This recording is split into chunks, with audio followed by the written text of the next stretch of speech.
What is up, guys? Today we are back with another video showing you guys how to shoot here in NBA 2K24. Now this is going to revolve around Park and Myteam, so regardless of what mode you guys play, this video is going to help you guys out.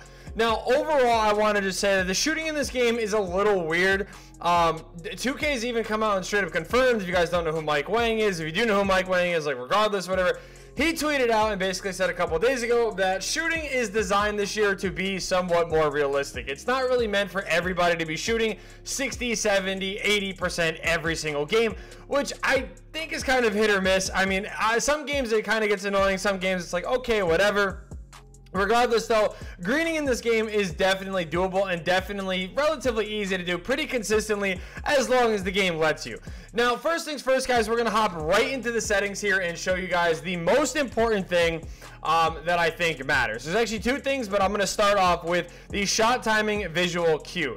Now, a lot of people are very confused by this because last year they did break it down straight up by saying, like, you know, here's the jump shot timings of very early, late, and very late, right? And a lot of people have been confused based off of what we are seeing here. Obviously, all the different things that you guys can do, right? So let's just start with push. Push is the default one in this game. Now, actually, I lied. We're going to start with set point. Set point is technically the very first one where you guys are... Actually, I lied. Jump is the very first one where jump is going to be very early. So if you guys are looking for the exact timings on this, jump is very early, set point is early, push is late, and release is very late. Now, again, this is based off of the actual visual cue of your player, and I'm going to be showing you guys a breakdown on the screen here that's going to really help you guys out.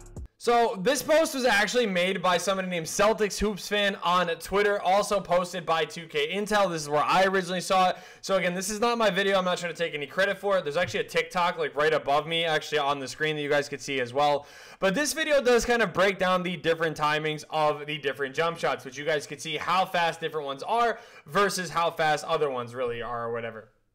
So jump really is going to be the fastest. Oh wait, so I had that. No, I did have that right. Yeah, so jump is the fastest one, guys. You guys can see all the way to your right. Then you again have set point, then you have push, and then you do have release, which all around, guys, again, does show you the difference in releases. So this video, again, just breaking down at what release point you guys are going to be looking to release the ball at. Now, me personally, I do play on push, mainly because this was the default this is the default jumper again that was in the game, and because of that, that is just what I got used to. So you guys could obviously, you know, that's just what I am used to and why I play on that. Again, one thing about shooting, guys, shooting in this game in previous 2Ks or whatever is all based off of preference. So don't go off of, oh, this is the best jump shot to use or best timing to use. It's whatever you guys, you know, whatever works for you.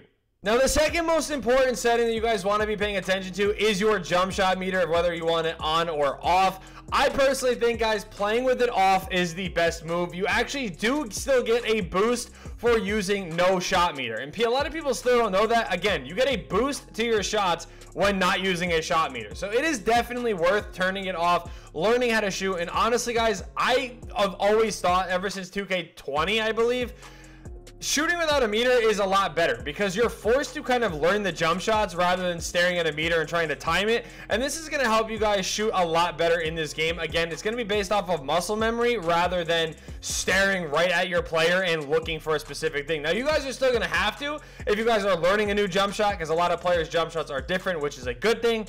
But overall, guys, shooting without a meter gives you a boost and definitely is a lot better. Let's go ahead and hop into freestyle with Kyrie Irving here, and I'm going to be showing you guys again what you guys are going to be wanting to look for. So we are still on push. Now again, right when you see your player start to push the ball, that is when you guys are going to want to release it. And you guys can see again, freestyle is something that is pretty underrated in this game for practicing jump shots. I know a lot of people like make weird jokes about freestyle, but that's honestly how you just kind of lab up in this game and get better at timing different releases, maybe fades, whatever you guys want to learn how to do. I mean, this is something that, again, definitely works out for me personally, and I think could help you guys improve a lot on your shooting as well. So feel free, guys, you know, switch up your jump shot timings, go into freestyle and just practice your jump shots and see which one really does work for you. And again, it's not just Kyrie that I know how to green with. Obviously, it is literally anybody on this team that is honestly not named Joe Dumars. He is the only person I cannot green with. Like, actually, okay, here, Jabari Smith Jr., I have not used this card a single time yet. Like, I have not used him in any mode whatsoever. That was actually my first jump shot with him. Back-to-back greens, you love to see it. 3 straight, maybe not. But again, guys, shooting in this game is actually relatively easy in my opinion. It just comes down to getting in kind of like understanding the mechanics in your jump shots and different player shots and everything. So I honestly recommend, you know, taking the time, going into freestyle, practicing some jump shots. We're actually starting to get his shot down very nicely, which you'll love to see it because he is going to be our backup power forward in this game here. Definitely a top tier power forward as well. But, you know, even a shot like that, right? Like, we got a really broken animation where he does do a step back or a little side step or whatever you want to call it. And we were still able to green it and knock it down. So, like I said, go through the different shot timings, see what works for you guys. I like push because it does seem to be the top of the release point, and that is what I feel like I've always kind of like paid attention to in this game. So that is what I'm going to be focusing on as well. So again, you know, feel free. I know I keep saying this, but I know I'm going to still get questions in the comments about what's the best to use or whatever. It is all based off of preference. Again, I like using push. I'm not switching it because other people say it's the best. I'm just playing on what I prefer and what I like to do. So I hope you guys kind of do the same here. I actually went ahead and played some Park last night, guys, and some like 3v3 like Pro-Am games or whatever it was. It was like whatever the event is, maybe not the 3v3 Pro-Am, but it was an event going on in Park, and I was using my 76 overall point guard in like whatever that mode was, guys, and I was still greening. I was still knocking down. My guy has like an 85-3 as of right now. I didn't max it out yet. Like, I didn't go and upgrade my guy fully. Obviously, he is only a 76, but even with doing that, guys, I was still greening a ton of shots online and everything. It really just comes down to just learning what jump shots you're using, learning the timing, and you guys will be good to go. So, like I said, final tips, use whatever jump shot, you know, timing you guys prefer, and on top of that, use players' releases that you guys like. Don't, again, avoid using cards because other people say they're not good or whatever. Just use cards that you guys enjoy using in this game, and you guys will definitely succeed a lot more than if you are listening to every single YouTube videos telling you not to use specific cards. So thank you guys for watching. I hope you guys did enjoy. Let's see if we can green a nice little step bag of midi. There we go. And yeah, peace.